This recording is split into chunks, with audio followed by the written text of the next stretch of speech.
ஆச்சி மசாலா. எந்த சமையலும் ருசி தேடும் ரகசியம். 20 ரூபாய்.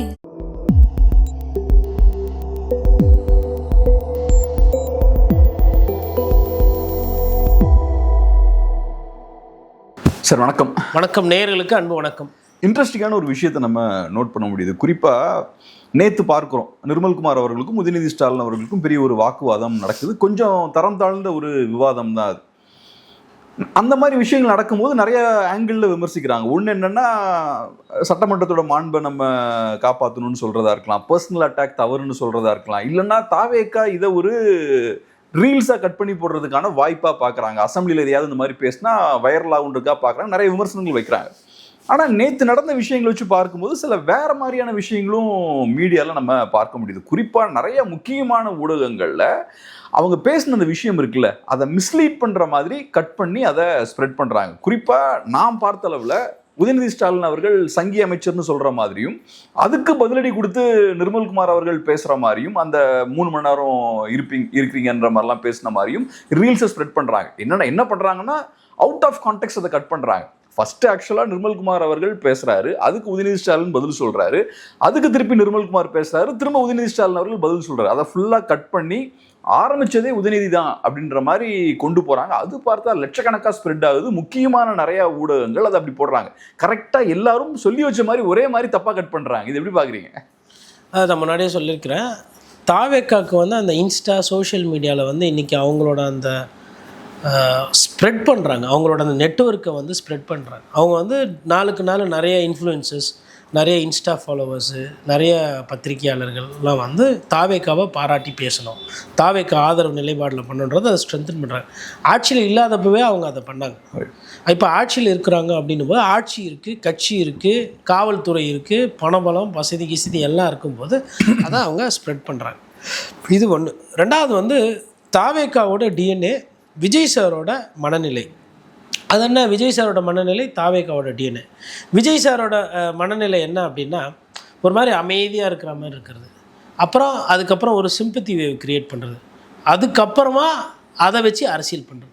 இப்போ உதாரணத்துக்கு நீ கரூர் எடுத்திங்கன்னா, ஃபஸ்ட்டு வந்து ஒரு இஷ்யூ ஆகிட்டு இவர் வந்துட்டார், அப்படியே பாவமாக இருக்கிற மாதிரி. அப்புறமா என்ன பண்ணுறதுனா சிம்பத்தி வேவ் க்ரியேட் பண்ணுற மாதிரி வீடியோ போடுறது, அப்புறமா அந்த இடத்துல வந்து அடிச்சு ஆடுற அரசியல். இது ஒரு எக்ஸாம்பிள். ரெண்டாவது, யார் கூடலாம் கூட்டணின்னு பேச வைக்கிறது. ஃபஸ்ட்டு நான் வீக்காக இருக்கேன், நான் எதனா ஒரு கட்சியோட கூட்டணி போவேன், நம்மளை நம்பி யாருனா வருவாங்கல்ல, செய்வாங்கல்ல, அப்படி பண்ணது. அப்புறம் எல்லா கட்சியில் இருந்த ஒரு சிலர்கிட்ட தூது விட்டது, இல்லை அங்கேருந்து வந்த தூதுக்கு செவி சாய்த்தது, பேசினது. நாம் தமிழர் கட்சியோடு அவர் பேசியிருக்கிறாரு, அதிமுகவோட அவங்க பேசியிருக்கிறாங்க, பிஜேபியோடவும் ஒரு சில பேரோட பேசியிருக்கிறாங்க, அதுக்கப்புறமா வந்து காங்கிரஸ் கூடவும் பிரவீன் சக்கரவர்த்தி மூலமாக அவங்க பேசியிருக்கிறாங்க, பவன் கல்யாணோடவும் பேசியிருக்கிறாங்க, என்டிஏ கூட்டணி விஷயம். இவ்வளோ பேர்கிட்ட பேசிட்டு ஆனால் முடிவு எடுக்காமல் இது பண்ணுறாங்க. அது என்னன்னா அந்த சிம்பத்தி வேவு அப்படியே அந்த சைலண்ட்டாக இருக்குது. அப்புறம் ஆட்சி ஜெயிச்சதுக்கு பிறகு என்ன பண்ணுறாங்கன்னா, இதை ரொம்ப விமர்சனம் பண்ணுறது யாரும் அப்படி இப்படின்றதுனால திமுக தலைவர் ஸ்டாலினை போய் பார்க்குறாரு. பார்த்துட்டு ஒரு இதுவாக பேசுகிறார், நட்பாக பேசுகிறார். மனசில் எதுவும் வச்சுக்காதீங்க, அரசியலுக்காக, மற்றபடி ஒன்றும் இல்லை, நான் எதனா இது பண்ணியிருந்தேன் மனசில் வச்சுக்காதீங்க, கிட்டத்தட்ட மன்னிப்பு கேட்குற மாதிரி பேசுகிறாரு. அப்புறம் கரெக்டாக அவங்க லூஸ் விட்ட உடனே என்ன பண்ணுறாருன்னா, ஒரு வாரம் 10 நாள் கழிச்சு அடிக்கிறார். அதேமாதிரி என்ன பண்ணுறாருன்னா, சீமான் அவர்களை போய் பார்க்குறாரு. சீமான் அவர்கள்கிட்ட போய் பார்க்குறாரு. அவரும் வண்டி ரோட்லேயே வந்து நின்று ரிசீவ் பண்ணுறாரு, எல்லாம் பண்ணுறாரு, அப்படியே லூஸ் பண்ணுறாரு. அப்புறம் தாவேக்க கட்சிக்காரங்களை விட்டு சீமான் அவர்கள் கட்சியை வந்து விமர்சனம் பண்ணுறது, பேசுறது, ஆட்களை உள்ளே இழுக்கிறது, இந்த வேலை பண்ணுறது. அப்போது பேசுறது ஒன்று. அப்போ அதிமுகவை பொறுத்தவரை என்னென்னா, எடப்பாடி பழனிசாமி போய் பார்க்காம எஸ்பி வேலுமணி, சிவி சண்முகம் மாதிரி அடுத்த கட்ட தலைவர்களை போய் பார்த்து அந்த கட்சியை கபலீகரம் பண்ணுறாரு. ஆனால் படத்தில் காட்டுற ஒரு கேரக்டருக்கும் அவர் நிஜ வாழ்க்கையில் பண்ணுற கேரக்டருக்கும் நேர்மாறு.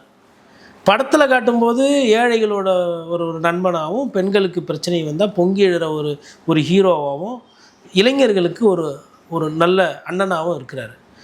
அமுதன், ஆகாஷ், இப்போ பிரவீன்குமார் நேற்று, அதுக்கப்புறம் தனுஷ், இவங்கெல்லாம் யார், 60 வயசு ஆளா? இவங்கெல்லாம் இளைஞர்கள்.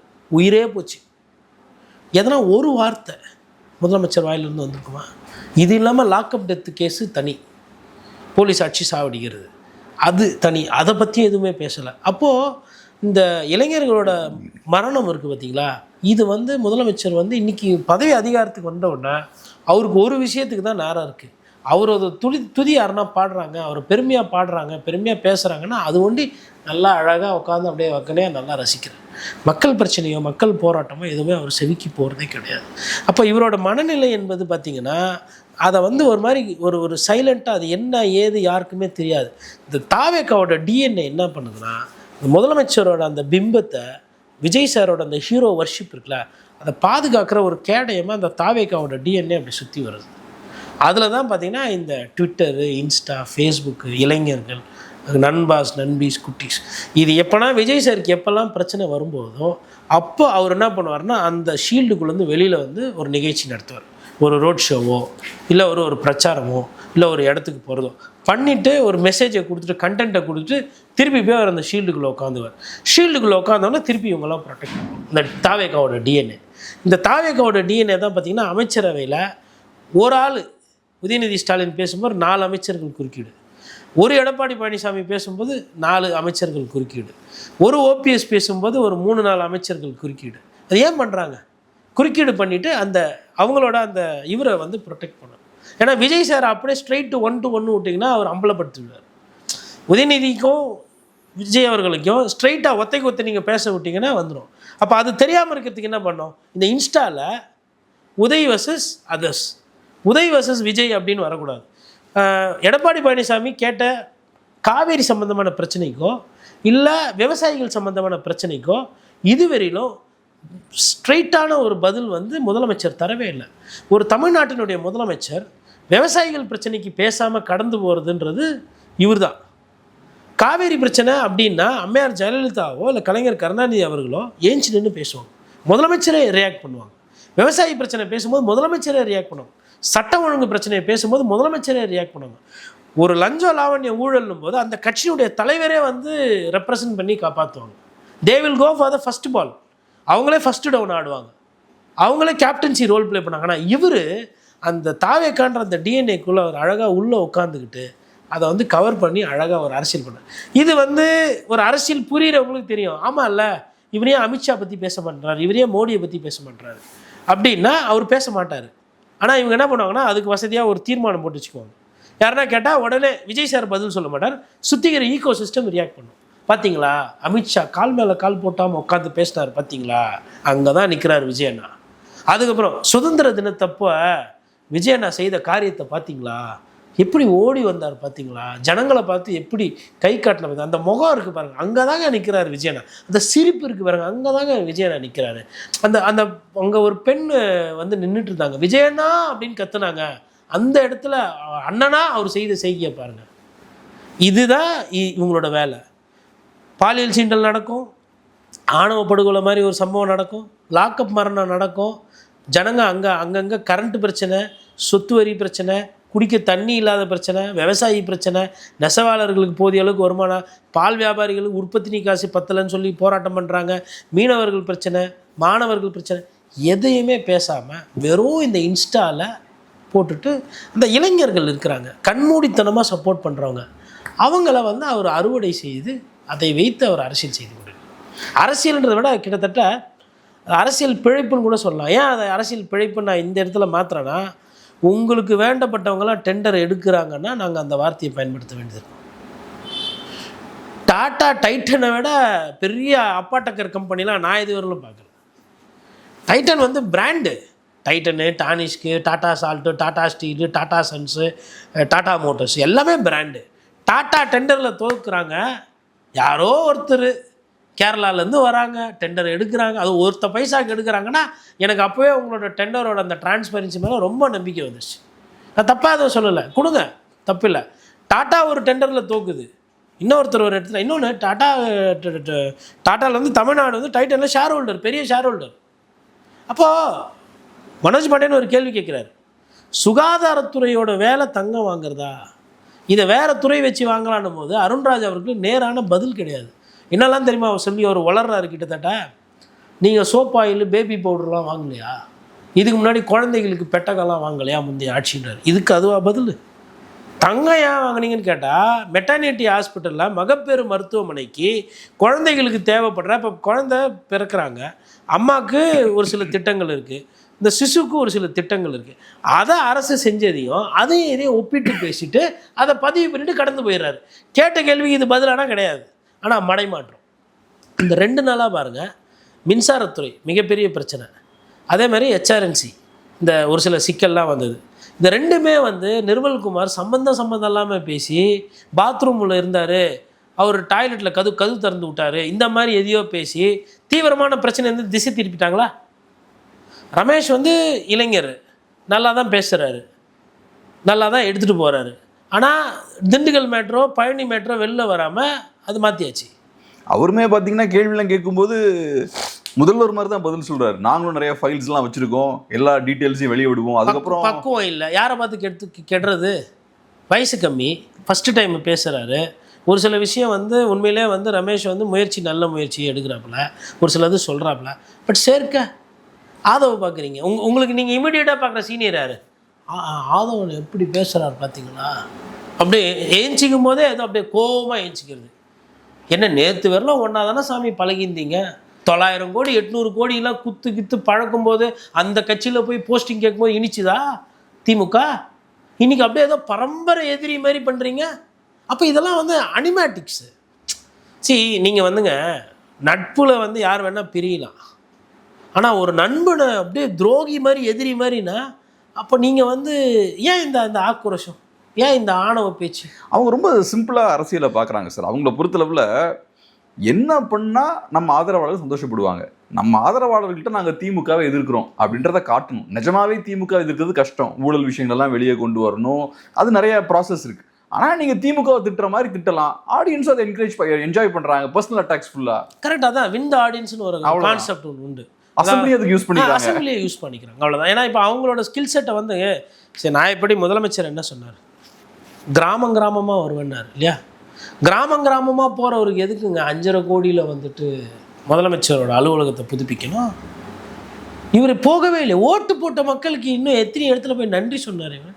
அவருக்கு நன்றி பாராட்டுன்றதுலே கிடையாது. அவருக்காக வந்துங்க அதிமுகவில் எடப்பாடி பழனிசாமி தேவையில்லாமல் போய் சப்போர்ட் பண்ணார்.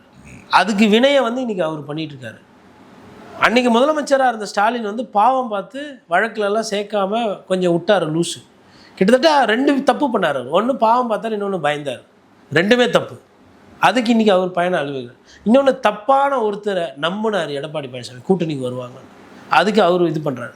அப்புறம் சீமான் அவர்கள் வந்து அவரை கணிக்க தவறினார். இந்த தப்பான மனநிலையில் இருக்கிறது அவங்களுக்குலாம் புரியல. இதில் என்ன வேடிக்கைன்னா இன்னமும் அவங்களுக்கு புரியல. இன்னமும் அவங்க நினைக்கிறாங்க அவங்கெல்லாம் தனித்தனியாக ஒவ்வொரு அரசியல் பண்ணால் விஜய் அவர்களை வீழ்த்தலான்னு. விஜய் அவர்கள் வந்து அது வந்து ஒரு மெக்கானிசம். அந்த மெக்கானிசம் எப்படின்னா, மூளை செலவையை ஆயுதமாக வச்சு இளம் சிறார்களை சிறுமிகளை தன் வயப்படுத்தி அவங்கள வந்து சிந்திக்க விடாமல் வாக்கு செலுத்த வைக்கும். இப்போ எடப்பாடி பழனிசாமிக்கு ஒரு பாடல், அனிருத் பாடல் போட்டு இபிஎஸ்க்கு வச்சா அது செட் ஆகுமா? இல்லை ஏஆர் ரஹ்மான் சாங் ஒன்று எடுத்து அதுக்கு ஸ்டாலின் அவர்களை பேக்ரவுண்ட் போட்டால் செட் ஆகுமா? அது தன்மை வேறு. ஆனால் இந்த சினிமா மோகம் இருக்குது பாருங்கள். முதல்ல முடிவெடுக்க விட வேண்டிய ஒரு விஷயம், இனிமேல்ட்டு திமுகவில் இருக்கிறவங்க யாரும் இந்த சினிமாவை ப்ரமோட் பண்ணுறது, இந்த சினிமாக்காரங்களோட துதி பாடுறது, இதை நிறுத்தணும் ஃபஸ்ட்டு. நீங்கள் உங்கள் ஆதாயத்துக்கோசரம் இதை பண்ணது இன்றைக்கி அது உங்களையே அழிக்கிற ஒரு கேடயமாக அது. நீங்கள் தானே டிவி குத்திங்க, நீங்கள் தானே இதெல்லாம் டிவியாக வீடாக போய் பாட்டுக்கிட்டேன், நீங்கள் தானே தொலைக்காட்சியெலாம் நடத்துனீங்க, நீங்கள் தானே படம் நடத்துனீங்க, அனுபவிங்க.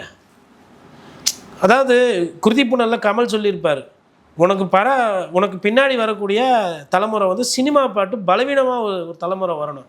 அந்த தலைமுறை தான் இப்போ இருக்குது, அதுதான் இன்றைக்கி பாதிச்சிட்ருக்கு. இதுக்கு வந்து இந்த தலைமுறையில் இருக்கவங்களுக்கு வந்து அப்பா படுற கஷ்டம், அம்மா படுற வேதனை, அவங்க எவ்வளோ கஷ்டப்படுறாங்க குழந்தைகளை வளர்க்குறதுக்கு, ஒரு கல்லூரி சீட்டு எவ்வளோ முக்கியம், ஒரு நீட்டு தேர்வு பிரச்சனை என்ன, தமிழ்நாட்டினுடைய நிலைப்பாடு என்ன, வேலையில்லா திண்டாட்டம் என்ன, அதை பற்றிலாம் சிந்திக்கிற அந்த தன்மையில் இன்ஸ்டாவில் பார்க்கணும், லைக்கு போடணும், கமெண்ட்டு போடணும், அந்த ட்விட்டரில் மாறி திட்டணும், ஆபாச வார்த்தைகள் இருந்தால் அதை பேசணும், அந்த மாதிரி தான் இருக்கிறாங்க. நான் எல்லாரையும் சொல்லலை, பொதுவாக பேசலை. ஒரு நல்ல எண்ணிக்கையான இளைஞர்கள் அப்படி விஜய் சார் வந்து அவர் வழியாக மாற்றிட்டார், அதில் அவருக்கு வெற்றி. அதான் ஒரு விஷயம் நீங்கள் சொன்னது போல் நேற்று டான்ஜெட்கோ பற்றின முக்கியமான ஒரு விவாதம் வருது. அப்போ செந்தில் பாலாஜி அவர்கள் பேசுகிறாரு. அதுக்கு பதில் சொல்லும்போது தான் இந்த ஒரு விஷயத்தை கையில் எடுக்கிறார் நிர்மல்குமார் அவர்கள். ஒரு பர்சனல் அட்டாக் பண்ணுறாரு, எல்லாம் டைவர்ட் ஆயிடுச்சு. ஆனால் அமைச்சர் நிர்மல்குமார் அவர்கள் பேசின விஷயங்கள்லாம் வச்சு பார்க்கும்போது இனிமேல் வரும் நாட்களில் இபி பில் கம்மியாகிறதுக்குலாம் வாய்ப்பு இல்லை அப்படின்னு தோணுது. எப்படி பார்க்குறீங்க? அதான் அவர் நேற்று சக்ஸஸ்ஃபுல்லாக பண்ணிட்டார் இல்லை. இப்போ நேற்று என்ன இருக்கணும், தமிழ்நாடு பூரா கரண்ட்டு கட்டு, தமிழ்நாடு பூரா கரண்ட்டு பில் ஏறி இருக்கு, அது செய்தியாச்சா இல்லை ஒரு சில ஊடகம் கட் பண்ணி இதை செய்தியாக்குனாங்களா?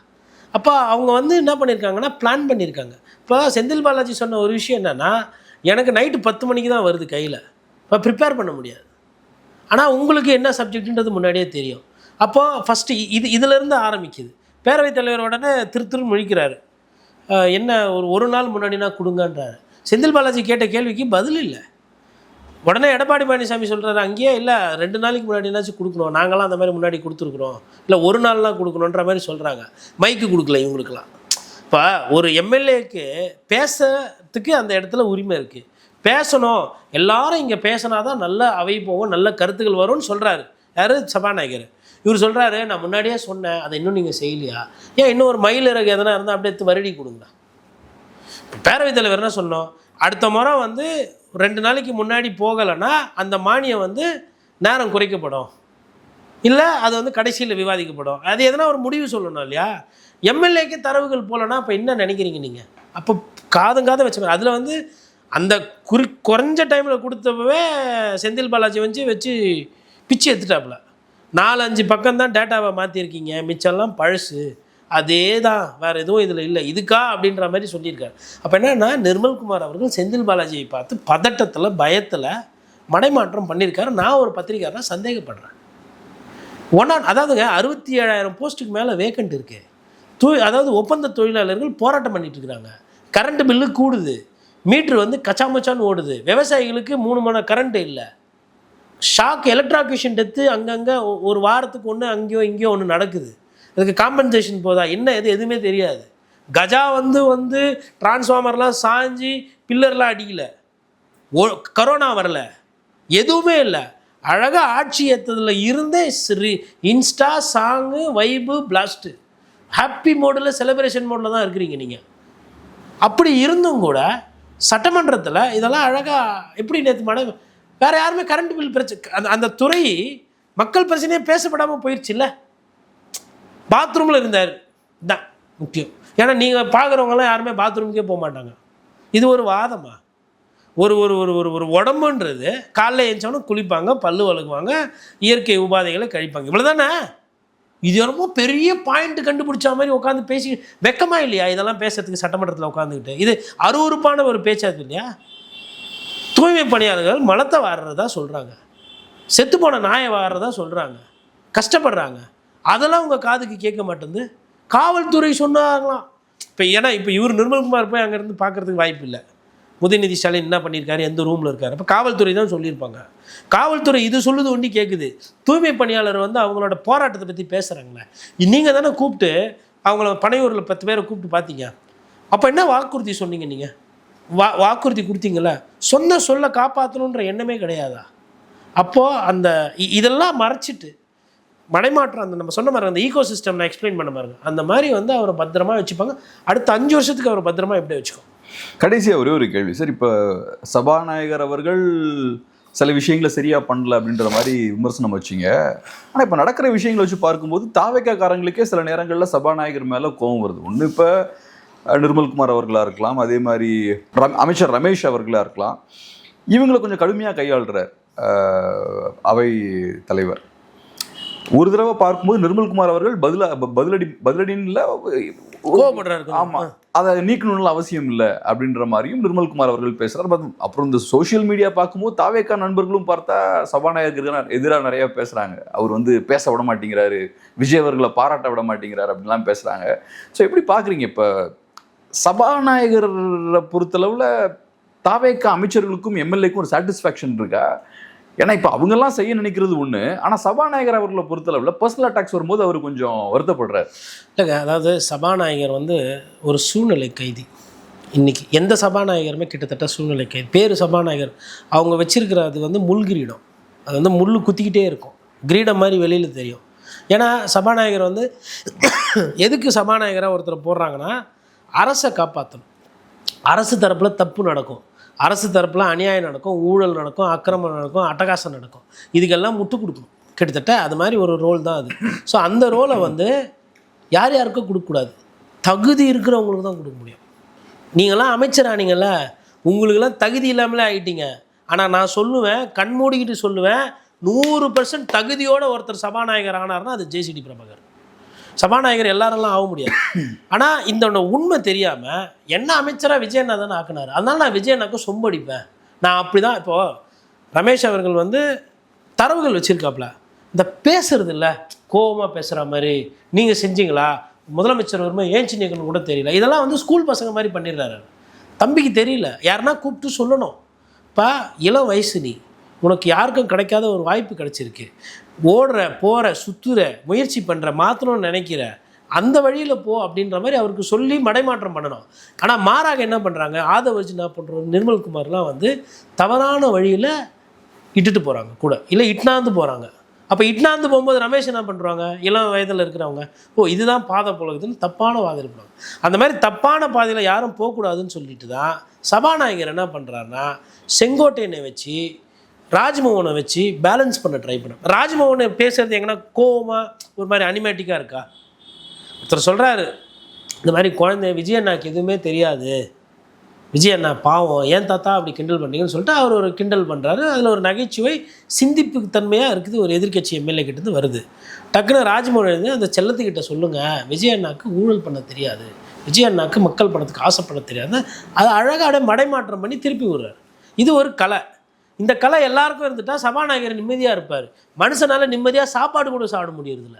இந்த இன்னும் துணைத் தலைவராக ஒருத்தர் போட்டு வச்சுக்கிறாங்க பாருங்கள், அவர் ஏறி உக்காந்தவுடனே சம்டைம்ஸ் என்ன ஆகிடும், ஒரு சிலர் வந்து இந்த வண்டி ஆட்டோலாம் டிங்கரிங் பண்ணும்போது பார்த்தீங்கன்னா ஆட்டோ ஓட்டுறாங்களா இல்லை சர்க்கஸில் உட்காந்து ஓட்டுறாங்கன்னு தெரியாத மாதிரி ஓட்டுவாங்க. புதுப்பேட்டையில் அது வந்து ஒரு எலும்பு கூடு தான் இருக்கும், டர்ரு புருன்னு வருவாங்க, அவங்க போயிடுவாங்க. சுற்றிக்கிறவங்க எல்லாரும் கன்ஃபியூஷன் ஆகி என்னப்பா இப்படி ஓட்டின்னு போகிறானன்ற மாதிரி இருப்பாங்க. அந்த மாதிரி இருக்குது இவங்களோட போக்கு. இதை நெறிப்படுத்தணும்னு நினைக்கிறாரு சபாநாயகர். இன்னொன்று, நீங்கள்லாம் வந்து இந்த கூட்டமாக இருக்கிறதுனால ஒரு மமதையில் நீங்கள் இப்படி பண்ணுறீங்க, பேசுகிறீங்க. இது நாளை பின்ன ஒரு சின்னதாக ஒரு சாம்பிள் சொல்கிறேன், ஒரு 2 ரைடு பாஜக அமைச்சர்கள் மீது விட்டாங்கன்னா சிக்கா ஆகிடுவாங்க. 2 ரைடு இல்லை. நாளைக்கு விஜயபாஸ்கர் வந்து சேர்ந்துட்டார், விஜயபாஸ்கர் வீட்டில் ரைடு விட்டுட்டு விஜயபாஸ்கர் கடைசியாக யார் யார்கிட்ட பேசினார் பண்ணான்னு சொல்லிட்டு தாவேக்கா எம்எல்ஏக்கள் மீதோ தாவேக்கா மீதோ பிஜேபி ரைடு விட்டுதுன்னு வச்சுக்கோங்களேன், அமலாக்கத்துறை மீதோ சிக்கா ஆகிடுவாங்க. அப்போ வந்து இப்போ திமுகவே நீங்கள் ஃபுல்லாக கோவப்படுத்தி அதிமுகவும் ஃபுல்லாக கோவப்படுத்தினா அவங்க திருப்பி வேறு எதுவும் ப்ராசஸ் யோசிக்கக்கூடாது, இந்த ஆட்சியை காப்பாற்றணும். ஏன்னா அவருக்கு தெரியும், நம்பிக்கை இல்லா தீர்மானம் வந்தால் இந்த ஆட்சியை காப்பாற்ற போகிறது பேரவைத் தலைவர் தான். விஜய் அவர்களோட மாண்பையும் மரியாதையும் இந்த நொடிவரெலாம் காப்பாற்றிட்டு இருக்கிறது பேரவைத் தலைவர். இந்த உண்மை தெரியாமல் தனக்கும், அதாவது ரீல்ஸ் எல்லாம் போட்டுட்டீங்க, ஆட்சிக்கு வந்துட்டீங்க, இன்னமும் அந்த ரீல்ஸ் போகும். அப்போது இப்போ பேரவைத் தலைவருக்கு எப்படி, அவர் ஒரு ஹெட்மாஸ்டர் மாதிரி குறைந்தபட்ச நாகரிகத்தாச்சும் மெயின்டைன் பண்ண முயற்சி பண்ணுறாங்க. அப்போ நீங்கள் என்ன பண்ணுறீங்க, தொடர்ந்து கஷ்டத்தையே கொடுக்குறீங்க. அவருக்கு என்ன ஆசையா, பேரவையிலேருந்து ஒரு விஷயத்தை நீக்கணும். நீங்கள் பண்ணுறதுக்கு எதிர்வினை அந்த. அப்போ மன்றம் நடக்கணும், சட்டமன்றம் நடக்கணும். சட்டமன்றமே நடக்கலைன்னா யாருக்கு அசிங்கம், யாருக்கு அவமானம்? அப்போது ஆல்ரெடி வந்து முதலமைச்சர் பேசுவதில் செயல்பட்டு அந்தளவுக்கு கிடையாது. ஒரு முதலமைச்சராக அவர் ஏஞ்சி நிறைய விஷயத்துக்கு பேசாமல் அவர் அப்படியே இருக்கிறாரு. வேறு துறை அமைச்சர்களோ இல்லை மற்ற அமைச்சர் துறையில் யார் வேணால் பேசலாம், எந்த சப்ஜெக்ட் யார் வேணால் பேசலாம் அப்படின்னு இருக்கும்பொழுது ஆளாளுக்கு பேசுகிறாங்க. அப்போ பேரவையில் இப்போ பிரேமலதா விஜயகாந்த் வெளியில் வந்து சொல்கிறாங்க, எல்லாம் எதையோடு ஆதவர்ஜுனா தான் பேசுகிறாரு. இதெல்லாம் அவருக்கு தர்ம சங்கடமான சூழ்நிலை. அதை உணராமல் அவங்க பேசுகிறாங்க. இந்த கமெண்ட்ஸ் போடுறவங்கலாம் சொன்னோம் இல்லைங்களா, அவங்களுக்கு அரசியல் தெரியாது. அதனால் என்ன பண்ணுறாங்கன்னா சபாநாயகரை வந்து விமர்சனம் பண்ணுறாங்க. சபாநாயகர் கண்டி ஒரு சில அப்போவே நேற்று செந்தில் பாலாஜி டென்ஷன் ஆகிட்டாப்ல, நீங்கள் வந்து நீக்குவீங்க, அதெல்லாம் லைவில் போய் ரீல்ஸில் போவோம், இதெல்லாம் பார்க்குறதுக்கு நாங்கள் வந்து இதுக்கு சட்டமன்றம் வரணுமா, நாங்கள் வந்து கம்முன்னு இருக்கணுமா, ஒரு வார்த்தை விட்டால் மறு வார்த்தை பேச எங்களுக்கும் தெரியும்னு சொல்லிட்டு அவர் பேரவையிலே டைட்டாக கேட்குறாரு. சபாநாயகருக்கு முகம் மாறுது. ஏன்னா நடக்கிறது அதான். அங்கே இவர் நாகரிகம் கருதி நீக்கிறாரு. ஆனால் அவங்க என்ன பண்ணுறாங்கன்னா அதை கட் பண்ணி அவங்களுக்கு வேணுன்ற மாதிரி ஒட்டி திணிச்சு போட்டுக்கிறாங்க, வைரல் ஆக்கிறாங்க. அதுதான் செந்தில் பாலாஜி நேற்று கேட்குறாங்க. அதனால் வந்து அவருக்கு வந்து அந்த ஒரு சிலுவை சுமக்கிற ஒரு வேலை கொடுத்துருக்குறாங்க. அவர் வந்து என்ன கேட்டால் வந்து அந்த போஸ்ட்டில் எவ்வளோ அவரால் நடுநிலையெல்லாம் எதிர்பார்க்க முடியாதுங்க. எந்த ஒரு சபாநாயகமே இதுக்கு முன்னாடி நடுநிலையாக நடந்தாங்கன்னு அவங்க சொல்லிக்குவாங்க, பெருமை பேசிக்குவாங்க. அதை வந்து ஒரு பத்திரிக்கையாளராக நான் பார்க்குறது கிடையாது. முதலமைச்சர் அப்படின்னா உடனே மைக்கு கொடுப்பீங்கல்ல. எதிர்க்கட்சி தலைவரும் ஒரு கூட்டத்துக்கு தலைவர், முதலமைச்சர் இன்னொரு கூட்டத்துக்கு தலைவர். எதிர்க்கட்சி தலைவரும் முதலமைச்சரும் மைக்கு கேட்டால் பேரவைத் தலைவர் யாருக்கு மைக்கு கொடுப்பாரு?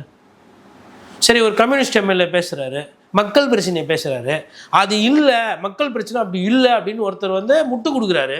முட்டு கொடுக்குற அமைச்சருக்கு எம்எல்ஏ இது மைக்கு கொடுப்பீங்களா, இல்லை கேள்வி கேட்குற எம்எல்ஏ கொடுப்பீங்களா? மக்கள் பிரச்சனையில் நிற்கிறது யாருங்க?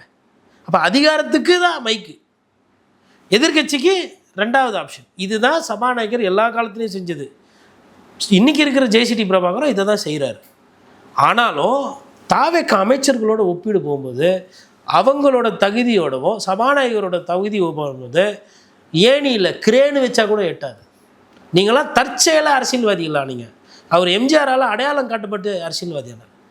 எதுக்கு அவர் நிறைய நேரத்தில் வந்து சபை முன்னவர்னு கூப்பிட்டு செங்கோட்டையை இழுத்து விடுறாரு? வயசு, அனுபவம் ஏந்து பேசும்போது அங்கே கொஞ்சம் கோபம் கம்மியாகும். அதே நேரத்தில் நீங்கள் ரமேஷையும் நிர்மலையோ விட்டிங்கன்னா அவங்க ஏறி அடிப்பாங்க, அவங்க ஏறி வாதம் பண்ணுவாங்க, சத்தம் கூச்சல் குழப்பு தாவேக்கா தாங்க முடியாது. அந்த மடைமாற்ற வேலையை தான் யாருக்கும் தெரியாமல் நாகரிகமாக பண்ணிகிட்டு இருக்காரு. இந்த அரசியல் கூட புரியாமல் அவரையும் போய், அதாவது நம்ம வேலை என்ன போய் கடிச்சு வைக்கணும், புராண்டி வைக்கணும், யாராக இருந்தாலும் பண்ணணும், அந்த வேலையை அவங்க பண்ணுறாங்க. அது ஒன்றும் இல்லை, அவர் அது இன்ப வழியாக எடுத்துக்க வேண்டியது தான். அவரே இன்னும் கொஞ்சம் நல்லா கடிங்க, இன்னும் நல்லா கொஞ்சம் புறாண்டுன்னு தான் இருக்கணும். ஏன்னா பதவிப்படுத்தும் பாடு என்ன பண்ண முடியும் அவரால். அதனால் அது பதவி சும்மா வருமா? Power comes with responsibility. என்னென்னா தாவேக்கா பீரியடில் அமைச்சராக இருந்தால் ஜாலி, சப்ஜெக்ட் தெரிய வேணாம், தமிழ் தெரிய வேணாம், தரவுகள் தெரிய வேணாம், ப்ரிப்பரேஷன் வேணாம். ரெண்டே விஷயம் தெரியும். ஒன்று விஜய் அண்ணா புகழ் பாடணும், ரெண்டாவது வைபு பண்ணணும். இது ரெண்டு தெரிஞ்சால் போதும், மற்ற தகுதி வேணான்னா அவைத்தலைவராக அப்படி இருக்க முடியாதுல்ல. அவர் ஒரே ஒரு பாட்டு பாடினார், அதுவுமே இப்போ வைரலாக போயிடுச்சு. மணப்பாரா மாடு கட்டி அவர் ஏதோ ஃபஸ்ட்டு ஏதோ ஒரு இதில் பாடினார். இப்போ அவங்கெல்லாம் பாடினோடனே இதை சேர்த்த உடனே ரொம்ப விமர்சனத்துக்கு உரிய வகையில் போயிடுச்சு. அதனால் இனிமேல்ட்டு அனிமேல் அவர் பாட்டெலாம் பாட மாட்டான்னு நான் நினைக்கிறேன். இப்போ புரிஞ்சிருக்கேன் அவருக்கு. ஐயோ நம்ம லைட்டாக பண்ணால் இவங்க டைட்டாக பண்ணுறாங்க, அதனால் நம்ம அதெல்லாம் பண்ணக்கூடாதுன்னு சொல்லிட்டு அவர் கொஞ்சம் கண்ணியமாக அங்கே அவர் முகத்தில் பார்க்கும்போது ஒரு ஸ்ட்ரெஸ்ஸு தெரியலையா? அப்போ பேரவைத் தலைவர் இங்கே இல்லை அவர் சாப்பிட்டுக்கிட்டு இருந்தாலும் இதை தான் பார்த்துக்கிட்டு இருப்பாருன்ற நிறைய வாரத்தில் நான் என்ன கேள்விப்படுறேன்னா, அவர் வேகமாக ஓடி வந்து ஐயோயோ விட்டு வந்திருக்கிறேனே. இப்போ நம்ம சோளிங்கர் இருக்குது, அங்கெல்லாம் பார்த்தீங்கன்னா இந்த கடையில் வந்து கொஞ்சம் ஏமாந்தீங்கன்னா குரங்கு வந்து வாழைப்பழம் இல்லை சிப்ஸு எதையோ ஒன்று தூக்கிட்டு போயிடும். அந்த குரங்கு கிட்ட நீங்கள் போய் பிடுங்க முடியாது. அந்த குரங்கு இங்கே எப்படி இருக்குன்னா, ஆஞ்சநேயரை போய் மேலே பார்க்குறேன், நரசிம்மரை போய் பார்க்குறேன், நானே பெரிய ஆஞ்சநேயர் பெரிய குரங்கு, என்னை விட பெரிய சாமியை பார்க்குறீங்கன்னா அந்த மாதிரி கேட்டு பிடுங்கி எடுத்துன்னு போயிடும். இல்லைன்னா மிரட்டும் உருட்டும். அந்த கடை வச்சுருக்கவங்க என்ன பண்ணுவாங்கன்னா, சாப்பிட்ற நேரத்தில் பார்த்தீங்கன்னா அங்கே இருக்கிற ஒரு யாரையோ ஒருத்தர் கொடுப்பாங்க. அவங்க பார்த்தீங்கன்னா வேகமாக சாப்பிட்டு ஓடி வருவாங்க திடீர்னு. என்னென்னா குரங்கு வந்து கடையிலேருந்து எதனா எடுத்துன்னு போயிடும் கொஞ்சம் லேட்டானா. ஒருத்தரை பார்த்துக்கங்கன்றவங்களால அந்தளவுக்கு பார்க்க மாட்டாங்க இல்லைங்களா? ஏன்னா கடை ஓனருக்கு தான் அது கஷ்டம் தெரியும். அதனால் கிட்டத்தட்ட சபாநாயகரோட நிலைமை அந்த மாதிரி தான் இருக்குது. எப்போ சாப்பிட்றாரு, எப்போ போகிறாரு, எப்போ ஒரு பிரேக்குக்கு போகிறாருன்னு தெரிய மாட்டேங்குது. போனால் ஸ்வங்கின்னு திருப்பி வந்துடுறாரு. ஏன்னா அவ்வளோ பதட்டம். என்ன பண்ணி வைப்பாங்களோ, நம்மவர்கள் என்ன செய்வார்களோ. ஸ்டாலின் சார் சொன்னார்ல, நம்மவர்களே நினைத்தா எனக்கு ஒரே பயமாக இருக்குது, என்ன செய்வார்களோ. அதே மாதிரி தான் சபாநாயகரும் ஐயோயோ நம்ம அமைச்சர்களாம் நம்பி விட்டு வந்திருக்கோமே, யார் என்ன பண்ணி வைப்பாங்களோ, எப்படி நடக்குமோ, அந்த பயத்தில் தான் அவர் ஓடி வர்றார். இது தெரியாமல் வந்து அது விமர்சனம் ஆகிட்டு. ரொம்ப நன்றி சார், அருமையான அந்த பேட்டிக்கு ரொம்ப நன்றி.